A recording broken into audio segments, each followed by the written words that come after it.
자, 우리 시간에 에베소서 2장 10절 말씀 우리 한 절만 보도록 하겠습니다.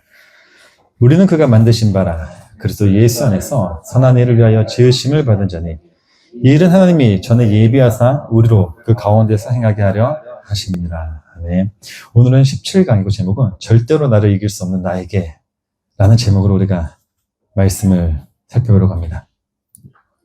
제가 요즘에 다이어트를 하고 있습니다. 그래서 지금 허리띠 한 칸은 줄여서 놨어요. 2칸이 늘었는데 한 칸은 줄였는데 다이어트 하는데 정말 이게 쉽지가 않더라고요. 그러니까 운동은 나가서 제가 의지를 가지고 어떻게든 나가서 운동을 해야지 뭐 자전거도 열심히 타고 뭐 하루에 그래도 최소 6km 이상은 뛰려고 하고 먹는 것도 좀 줄이려고 하고 그 의지로는 할 수 있는데 먹는 것도 웬만하면 참으려고 해요. 웬만하면 이제 많이 안 먹고 근데 한 번 또 먹으면 멈출 수가 없이 계속 또 먹게 돼요.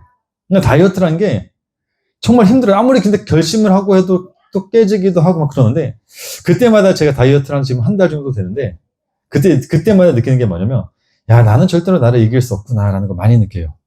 야 이렇게 다짐을 했는데 또 깨지네. 이렇게 다짐을 했는데 또 깨지네. 아침에도 그렇게 뛰면서 아내랑 이야기하지 말아야지 하면서 이제 그것도 깨지고 근데 가만히 생각해보니까 신앙생활은 게 이런 것과 같지 않을까라는 생각을 합니다. 신앙생활은 우리도 매번 다짐을 하면서 해도 매번 그걸 깨트리는 게 누구냐면 나거든요. 매번 내가 깨트려요.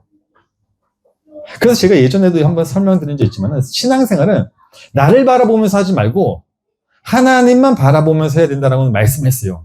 신앙생활은 나를 바라보면요. 보이는 건 아마 죄밖에 없고 실망밖에 없고 이런 것밖에 없을 겁니다. 근데 하나님을 바라보면 절대 그렇지 않아요. 유일하게 죄와 싸워서 이길 수 있는 분은 하나님밖에 없습니다. 우리는 죄와 아무리 싸워도 못 이겨요. 바울이 이야기한 것처럼 오직 하면 바울도 뭐라고 했냐면 오호라 나는 공고한지로다. 누가 이 사망의 몸에서 나를 건져내주랴. 그러니까 우리는 아무리 죄와 싸워도 이길 수가 없거든요.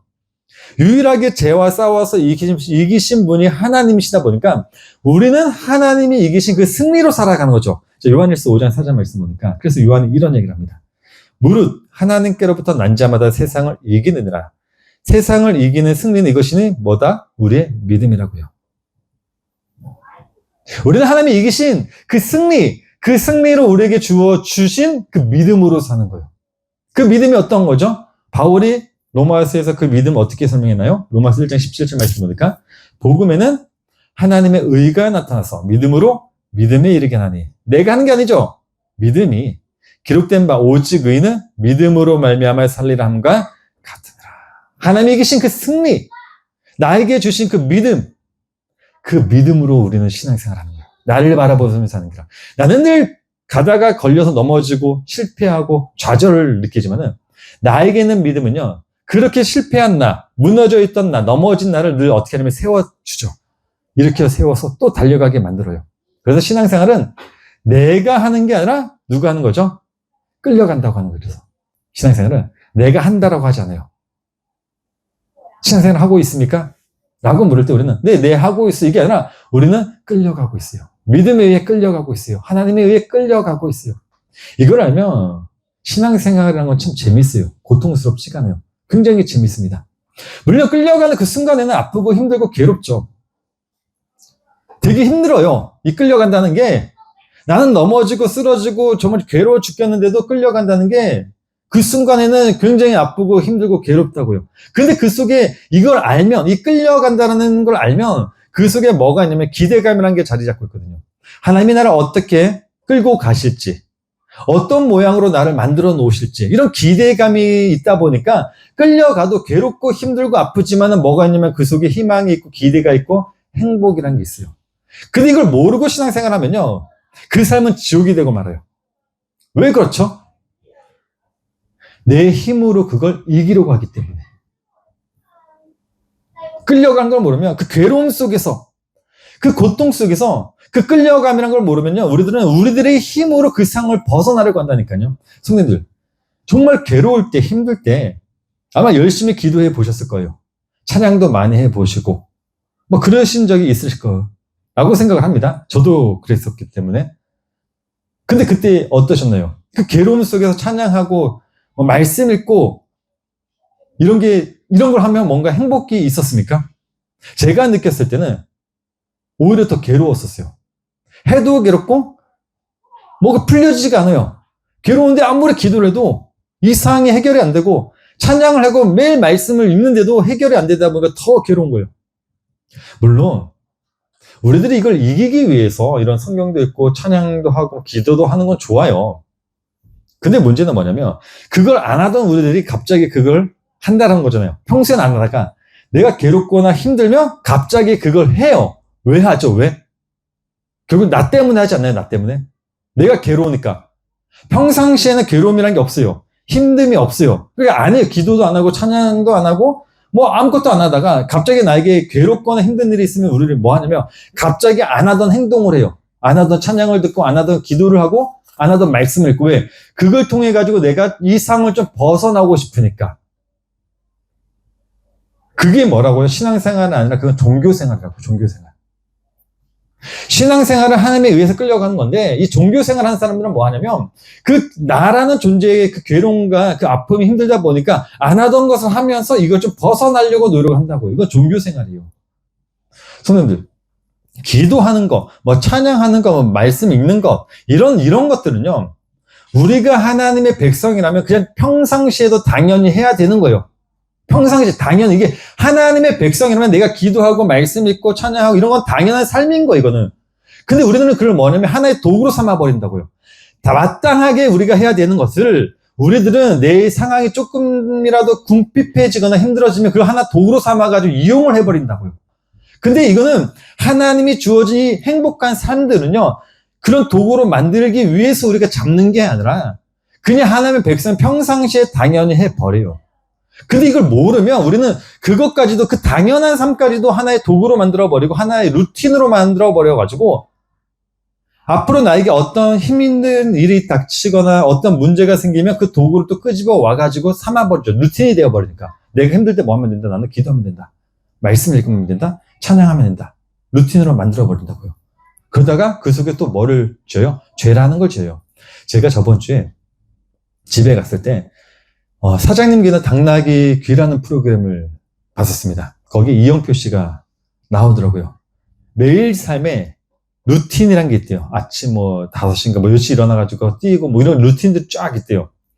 근데 그 루틴이 깨지면 자기가 자기 자신한테 죄를 짓는 그런 느낌을 갖는다라고 이야기를 하더라고요. 이런 것과 마찬가지예요. 우리가 당연히 해야 되는 그 모습을 인간들은 그걸 하나를 루틴으로 삼아버려요. 그리고 이걸 내가 멈춰버리면 마치 나에게 어떤 화라든가 죄를 짓는 것처럼 느낀다고요. 평소에 기도를 하던 사람들이 더 쉽게 얘기하면 성도님들의 교회에 매주 나오시다가 아니면 매일매일 기도하시다가 만약에 그걸 못하게 되는 순간 딱 되면 성도님이 어떤 생각이 들죠? 나한테 안 좋은 일이 생기려나?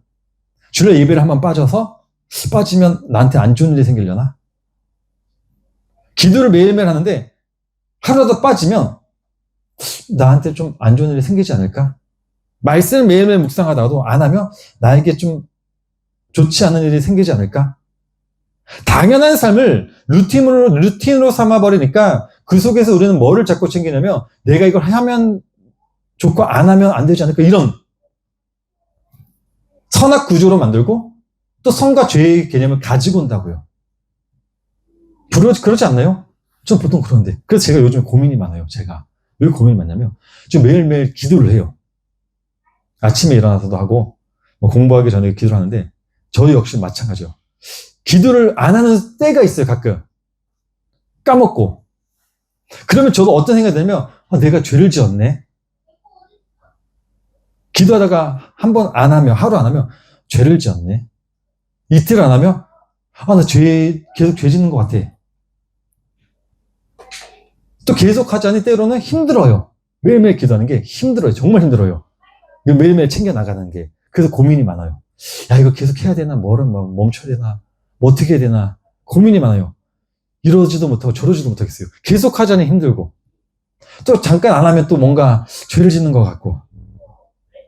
제가 이 말씀을 왜 드리냐면요. 인간이라는 존재는 끝까지 나라는 존재를 놓지 못하는 인간이에요. 우리가 하나님을 믿는다고 하고 하나님을 사랑한다고 할지라도 결국 우리들은 끝까지 누굴 챙기려면 나라는 존재를 챙겨요.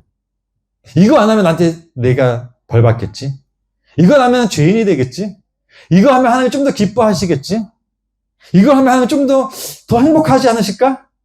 내가 그리스도 사는 것 같지 않을까? 그러면서도 우리는 솔직히 우리들의 인간의 내면 속에는 뭐가 있냐면, 나가 있다고, 내 거. 이걸 통해서 나는 좀 힘들면 어떻게 하지? 괴로우면 어떻게 하지? 끝까지 나를 챙기려고 한다고요. 말은 하나님을 사랑한다고. 말은 하나님의 주권 속에 있다고 할지만도 인간이라는 존재는 끝까지 자기라는 존재 자체를 놓치지 못한다고요. 엘리라는 제사장 한번 들어보셨으면 아시겠지만은 많은 사람들이 엘리 제사장을 많이 욕해요.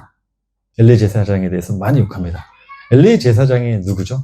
실로를 중심으로 40년간 이스라엘을 다스렸던 사사이자 대제사장이었습니다. 근데 그에게는 고민이 하나 있었어요. 어떤 고민이 있었냐면 두 아들이 있었는데 홈리와 비느하스라는 아들이 있었는데 이게 망나니예요. 근데 그냥 망나니가 아니라 개망나니예요. 왜냐면 성전의 재물을요 가로채 이 두 아들이.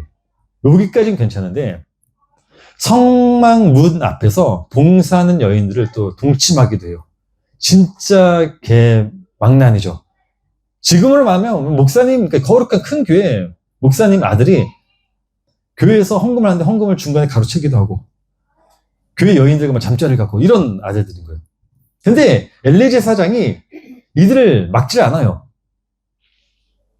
알면서 그냥 놔둬요. 자, 사무엘서 2장 23절 말씀 보니까 엘리 제사장이 이렇게 이야기를 합니다. 야, 그들에게 이르되 너희가 어찌하여 이런 일을 하느냐? 내가 너희 악행을 이 모든 백성에게서 듣노라라고 해요. 자, 근데 엘리 제사장이 이걸 알면서도 이런 말을 하면서 알면서도 막지는 않아요. 그냥 말만 해요. 그거 하면 안 돼. 하면 안 돼. 왜 그러냐면 실제로 엘리는요 대제사장이고 사사임에도 불구하고 대제사장과 사사는 그 시대의 어떤 존재냐면 하나님을 정말로 사랑하는 존재거든요. 근데 엘리 제사장은 실제로 하나님을 사랑한다고 했지만 실제로 누굴 더 사랑해요? 두 아들 더 사랑해요. 두 아들을. 그래서 하나님이 엘리 제사장이 이런 말씀하십니다. 사무엘상 2장 29절 말씀 보니까 너희는 어찌하여 내가 내 초소에서 명령한 내 재물과 예물을 밟으며 네 아들들을 나보다 더 중히 여겨라고 하죠. 야, 너 왜? 너 나를 더 사랑해야 되는데 넌 말로는 사람들 앞에서는 공식적인 자리에서는 나를 사랑한다라고 해놓고 너는 왜 네 속에 네 내면에는 나보다 네 아들을 더 사랑해? 이게 우리들의 모습이라고요. 내가 하나님을 사랑한다고 해요.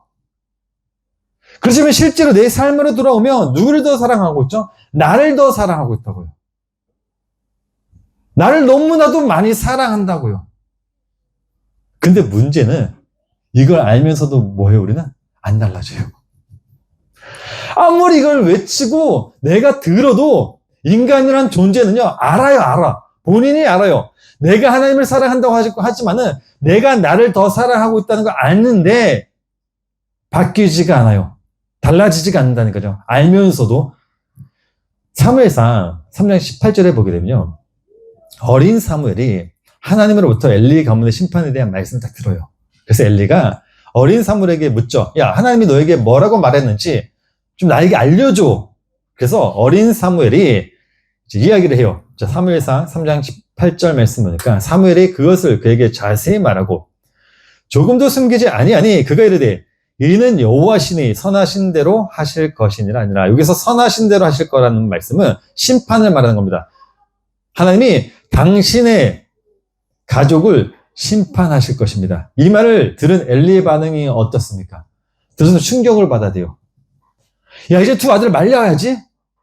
이제 두 아들로 죄를 짓지 않게 만들어야지 해야 되는데 엘리의 반응은 어떻죠? 놔둬요, 그냥.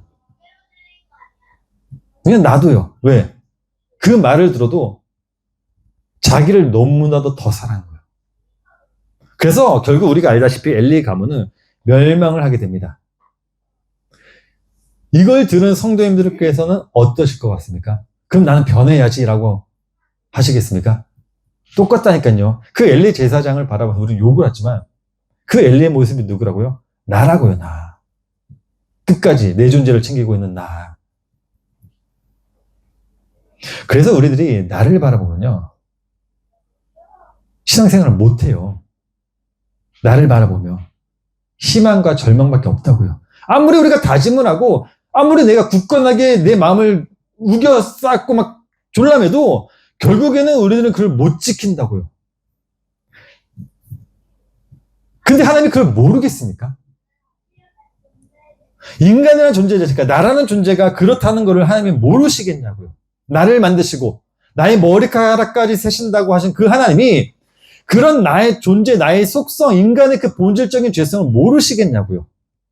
안다고요. 그래서 요한이 이런 이야기를 해요. 요한일서 3장 20절 말씀 보니까 이는 우리 마음이 혹 우리를 책망할 일이 있어도 하나님은 우리의 마음보다 크시고 모든 것을 아신다고요. 여기 크다란 건 죄를 끊어내지 못하고 있는 그런 나를 그의 사랑으로 덮어줄 그 사랑이 더 크다라는 걸 말하는 거예요. 그 사랑이 얼마나 큰지 아십니까? 하나님의 사랑이 얼마나 큰지 아십니까? 나라는 존재 자체가 그런 걸 하나님이 알고 계시니까 그의 사랑으로 나를 덮어줘 버려요. 그냥 계속. 근데 그 사랑이 얼마나 크냐면 민수기 27장에 보게 되면요. 슬로부앗이라는 인물이 아들을 낳지 못하고 딸만 5명, 말라, 노아, 호글라, 밀가, 디르삿을 낳고 죽어요. 그 당시 이스라엘 상속법을 따지면요. 철저히 남성 중심이다 보니까 아들이 없으면요. 그 가문은요. 이름이 딱 끊겨요. 대를 못 이으니까. 그리고 땅은 다른 집하나 가문으로 넘겨가 버려요. 그냥. 이게 이스라엘을 지탱하던 엄격한 법이에요. 딸이 없으면 그 집안은 망하는 거 그냥. 성경에서 이름 자체가 지워져 버리는 거예요. 근데 이때 이 5명의 여인이 모세에게 가요. 왜냐면 이제 아버지가 죽었습니다. 아들이 없습니다. 그럼 자기네 가문은 이 땅에서 없어지게 돼요. 이 5명의 딸들이 모세에게 가가지고 뭐라며 자신들의 기업을 당당히 딱 요구를 해요. 민수기 27장 3절에서 11절 말씀 보니까 어짜여 아들이 없다고 우리 아버지 이름이 그의 종족 중에서 삭제되리까? 우리 아버지 형제 중에서 우리에게 기업을 주소서 하매라고요. 왜냐면 자기의 아버지는요 고라의 무리에 들지 않았습니다. 하나님의 말씀을 열심히 지키다가 죽어요. 근데 아들을 낳지 못했다는 이유 하나만으로 우리들이 기업을 갖지 못한다. 너무나도 불합리한 거예요. 따져요. 3절 말씀 볼까요? 우리 아버지가 광야에서 죽었으나 여호와를 거슬러 모임 고라의 무리에 들지 아니하고 자기 죄로 죽었고 아들이 없나이다. 그러니까 모세가 들었을 때 일리는 있잖아요. 그래서 모세가 하나님에게 갑니다. 물어봐요. 하나님, 이래 했는데 이거 어떻게 해야 돼요? 하나님 어떻게 하셨을까요? 하나님이 주신 그 법에는 아들이 없으면 일체 법을 줬어요. 이스라엘 백성들에게. 아들이 없으면 너네들 그 땅의 기업이라든가 이름 다 없어져. 다 줘야 돼. 다른 애에게 그 가문 없어져 라고 하는 법을 줬다고요. 그 말을 들은 이 딸들이 우리 아버지는 굉장히 거룩하고 선한데 그냥 죽은 건데 그냥 죽었다는 이유 하나만으로 우리들의 기업이 없어져야 된다. 억울하니까 모세에게 찾아가서 모세가 들으니까 말이 되니까 하게 이야기를 했다고요. 하나님이 어떻게 했을까요? 성님의 생각에는 하나님의 법을 줬는데 하나님이 어떻게 해버리냐면 그가 세운 법을요 그가 친히 스스로 바꿔버려요. 그냥 5절 말씀 볼까요? 모세가 그 사연을 여호와께 아뢰니라. 여호와께서 모세에게 말씀해 이르시되 슬로브와 딸들의 말이 옳으니 너는 반드시 그들의 아버지의 형제 중에서 그들에게 기업을 주어 받게 하되 그들의 아버지의 기업을 그들에게 돌릴지니라. 바꿔버리죠, 법을. 그러면서 그가 세운 법을 친히 바꿔버리는데 8절 계속 읽어볼게요. 너는 이스라엘 자손에게 말하 이르기를 사람이 죽고 아들이 없으면 그의 기업을 그의 딸에게 돌릴 것이요. 원래는 안 됐는데 바꿔버린다니까요. 딸도 없으면 그의 기업을 그의 형제에게 줄 것이요. 형제도 없으면 그의 기업을 그의 아버지의 형제에게 줄 것이요. 그의 아버지의 형제도 없으면 그의 기업을 가장 가까운 친족에게 주어 받게 할지니라 하고 나 여호와가 너 모세에게 명령한 대로 이스라엘 자손에게 판결의 규례가 되게 할지니라. 굉장하지 않나요? 하나님이 자신이 세우신 법을 그가 스스로 바꿔버린다? 말이 안 되는데 하나님 바꿔버리시는 거예요. 이게 뭐라고요? 성경에서 말하는 하나님의 사랑이라는 거예요. 그 사랑 앞에는 그가 세운 법도 그리 중요하지 않아요. 그 사랑을 설명하려는 것은 하나님의 사랑을 설명하는 것이지 그 법으로 너희들 나를 사랑해 이게 아니에요. 우리는 법을 통해서 무엇을 바라보는 거냐면 하나님의 사랑을 배우는 거예요. 그 법은 그냥 하나님의 사랑을 설명하기 위해서 준 거라고요. 그래서 우리 그 법을 통해서 우리는 사랑을 배우면 되는데 인간이라는 존재는 어떻죠? 그 사랑을 봐야 되는데 그 법을 통해서 끊임없이 자기의 존재를 챙기려고 하다 보니까 끊임없이 그 사랑 속에서도 죄와 선이란 것을 계속 악이란 것을 끄집어내죠. 사랑을 보지 못하고. 누가복음 15장에 보세요. 탕자의 비유가 나오는데 거기에 보게 되면요. 누가 먼저 법을 어겼습니까? 탕자가 법을 어겼습니까? 아버지가 먼저 법을 어겼습니까? 아버지가 법을 먼저 어겨요. 그냥 아들은 아버지의 재산이 탐나서 아버지에게 요구를 해요. 근데 아버지는 이 법을 어기면 안 된다는 걸 알면서도 불구하고 어떻게 하면 스스로 결정을 해버리죠. 그래? 내가 스스로 법을 어길게. 그 탕자에게 어긴 그 법을 줘버리죠. 그리고 무엇을 가르쳐요? 사랑을 가르치잖아요. 법을 지키고 말고가 중요한 게 아니라 그 사랑을 다 배우는 게 중요해요. 그 사랑 안에 있으면 우리들은 모든 것이 다 허용되는 겁니다. 죄를 짓든 안 짓든 법을 어기든 아니든 이런 게 중요한 게 아니라 우리들은 그저 이 땅에서 그의 사랑을 배우고 그 사랑을 입으면 돼요. 왜? 우리들은 하나님의 것이기 때문에. 오늘 본문을 보세요. 오늘 본문을 보게 되면요. 제가 예전에도 한번 설명드렸지만 히브리어나 헬라어를 보게 되면 가장 중요한 단어를 늘 앞에 둔다고 했죠. 맨 앞에 두는 게 가장 중요한 단어예요. 자, 오늘 이 본문을 보게 아시겠지만은 원문을 보게 되면 제일 앞에 아우트란 단어가 써 있어요. 오늘 본문 앞에. 시작 자체가 아우트로 되는데 아우트가 뭐냐? 그분의예요. 그분의. 그러니까 쉽게 그러면 하나님의 것이라는 말이 가장 먼저 나와요. 원문을 보게 되면. 그러니까 바울은 지금 에베소서를 읽고 있는 독자들에게 무엇을 설명하고 있는 거냐면, 야, 너희들은 너희들의 것이 아니라 누구의 것이야? 하나님의 것이야. 이걸 강조하기 위해서 앞에다가 하나님의 것이라는 걸 먼저 딱 집어넣고 시작해요. 야, 너희들은 너 거 아니야? 너는 하나님 것이야? 라면서 딱 시작을 해버려요. 이 말이 굉장히 중요한 게, 우리들의 관심사는 어디 있냐면, 하나님의 말씀을 보면 죄와 법, 이런 걸 딱 나눠놓는데, 성경은 뭐라고 하냐면, 아니야, 너는 그냥 하나님의 것이야. 이거요. 이것을 몰랐을 때는 우리들은요, 우리들의 관심사는 오직 내가 죄를 짓냐, 안 짓냐에 관심이 있었어요. 내가 함께 사랑을 받냐, 안 받냐? 이거에만 관심이 있었어요. 복 받으려고. 이 땅의 삶을 조금이라도 윤택하게 살기 위해서. 그러다 보니까 툭 하면 뭐가 나냐면 나에게서 내 행위, 내 마음, 내 자랑, 이런 것들만 나와요. 나 기도 이만큼 했더니 하나님이 복을 줬어. 기도를 이만큼 해서 하나님이 주신 게 아니라 그냥 우리가 기도를 이만큼 하는 건 당연한 거예요. 그걸 통해서 복을 받았다 이게 아니라 우리가 기도를 10시간이 됐든 20시간이 됐든 그건 하는 건 당연한 거예요. 이건 자랑거리가 아니라 당연한 거예요. 내가 성경 1독을 했습니다. 아니 성경 읽는 건 그리스도인들이 당연한 거라고요. 군인이 나라를 지키는 건 당연하듯이 학생이 공부를 하는 건 당연하듯이 부모가 자녀를 양육하는 건 당연하듯이 그냥 이건 당연한 거예요. 당연한 거. 도구가 아니라고요. 근데 이 하나님의 그 사랑 속에 없으면 우리는 자 끊임없이 내 걸 자랑해요. 내 거. 아무리 입으로 모든 것이 다 하나님의 은혜로 된 겁니다라고 했어도 그 속에 자꾸 우리는 내 행위를 집어넣어서 내가 기도했더니 금식했더니 자꾸 바울이 그러잖아요. 2장 9절에서 뭐라고 얘기를 합니까? 죄니까 행위에서 난 것이 아니라 이는 누구든지 자랑하지 못하게 함이라. 행위에서 난 게 아니라니까요. 9절 말씀. 그러면서 시작한 게 너는 하나님의 것이야. 이렇게 시작해요. 너는 그냥 하나님의 것이야. 성경 오늘 본문을 보게 되면요. 바울이 우리는 그가 만드신 바라는 말을 합니다. 에베소 2장 10절 말씀 보니까 우리는 그가 만드신 바라 그리스도 예수 안에서 선한 일을 위하여 지으심을 받은 자니 이는 하나님이 전에 예비하사 우리로 그 가운데 행하게 하려 하심이라. 자, 9절 말씀이 누구든 행위를 자랑하지 말라라고 했습니다. 9절. 10절에서는 우리는 그가 만드신 바래요. 자, 여기서 만드신 바라는 단어가 포이에마입니다. 포이에마는 시적인 표현으로 걸작품을 의미한 단어예요. 그냥 만들었다는 게 아니라 어떤 걸작품을 말하는 겁니다. 그 걸작품이 어떠한 거죠? 그리스도 예수 안에서 선한 일을 위하여 만들어진 걸작품이래요. 10절 말씀 보니까 우리는 그가 만드신 바라 걸작품으로 만들었는데 어떤 걸작품? 그리스도 예수 안에서 선한 일을 위하여 지음을 받은 걸작품이래요. 여기서 선이라는 단어가 칼로스가 아니라 아가도스입니다.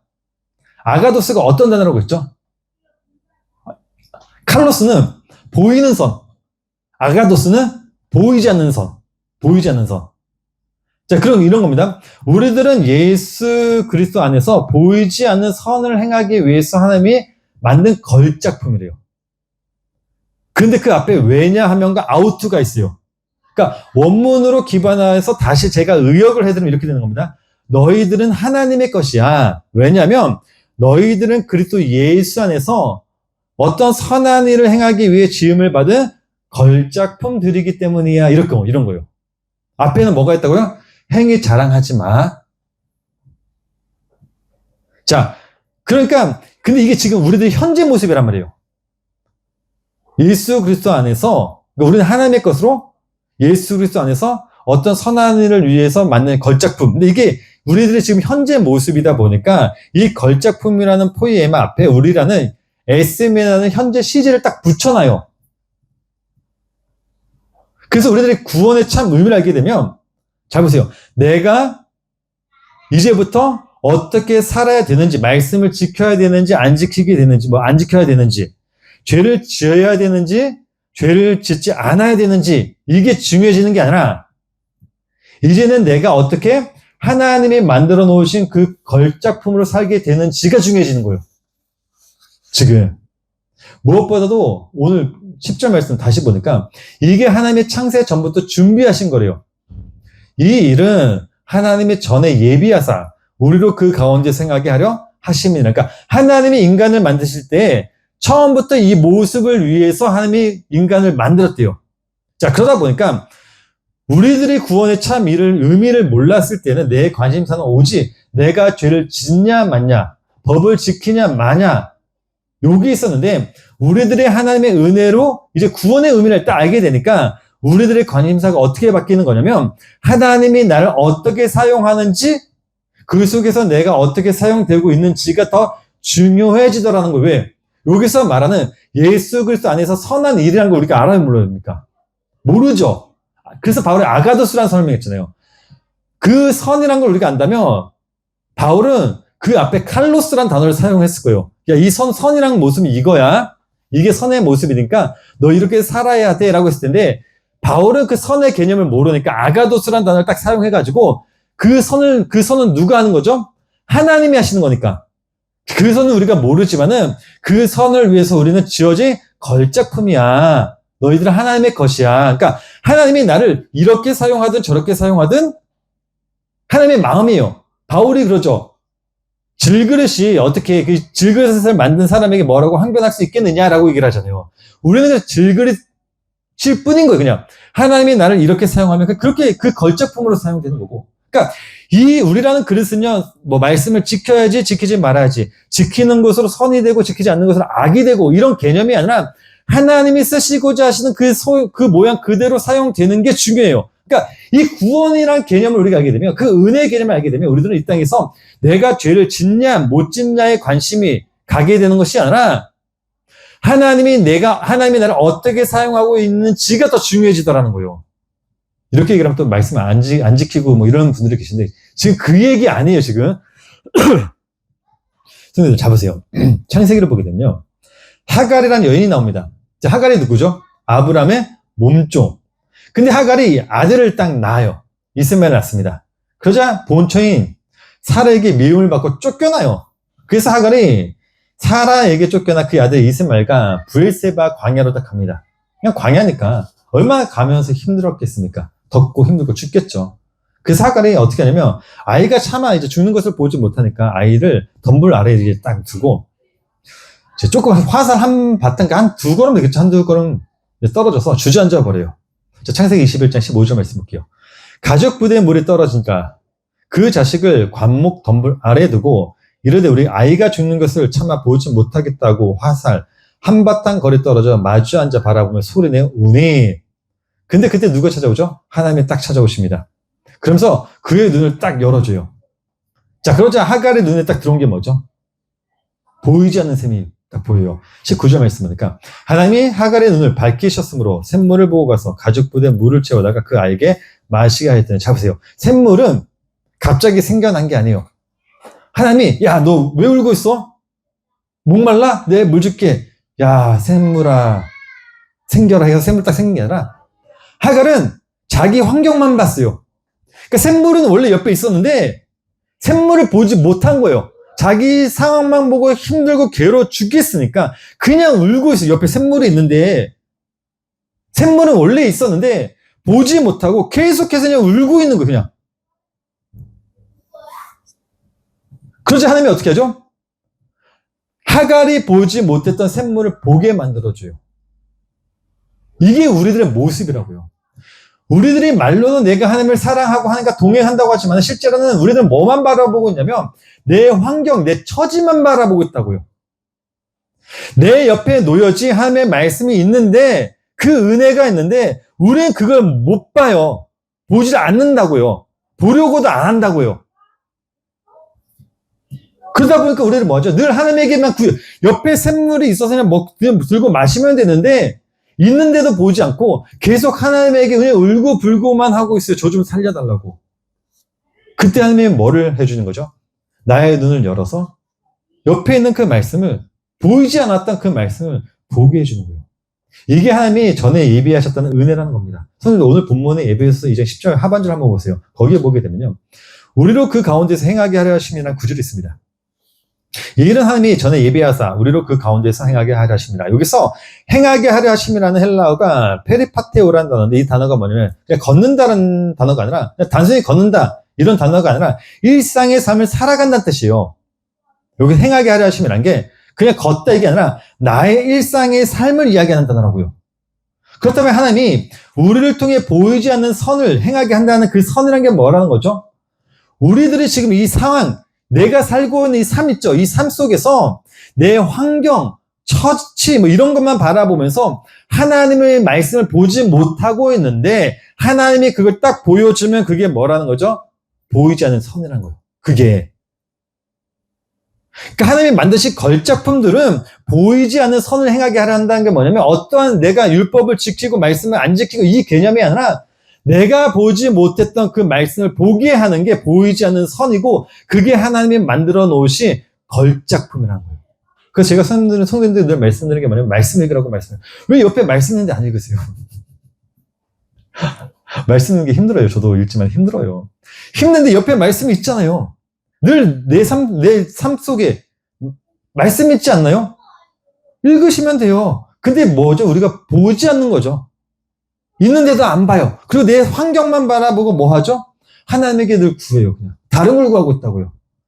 그 말씀을 보니까 우리들의 삶이 늘 녹록지가 않아요. 그래서 안 보려고 하는 건가요? 왜 말씀이 늘 내 안에 들어와서 뭐를 밀어내기 때문에 나라는 존재 자체를 계속 밀어내잖아요. 계속 밀어내니까. 그렇게 하나님은 나로 하여금 그의 말씀하는데 붙들게 만들어놔요. 내 환경, 처지로 살게 하는 게 아니라 그러니까 성도님들 보이지 않는 선을 행한답시고 그 선은 몰라요. 어떤 선인지. 열심히 계명들, 말씀들 지키려고 하지 마시고 그거 해봤자 성도님들만 힘들어요. 그렇다고 또 이거 말씀을 지키지 말라는 말은 아니니까 오해하지 마시고 말씀을 지키는 건 당연한 건데 그걸로 도구 삼지 말라고요.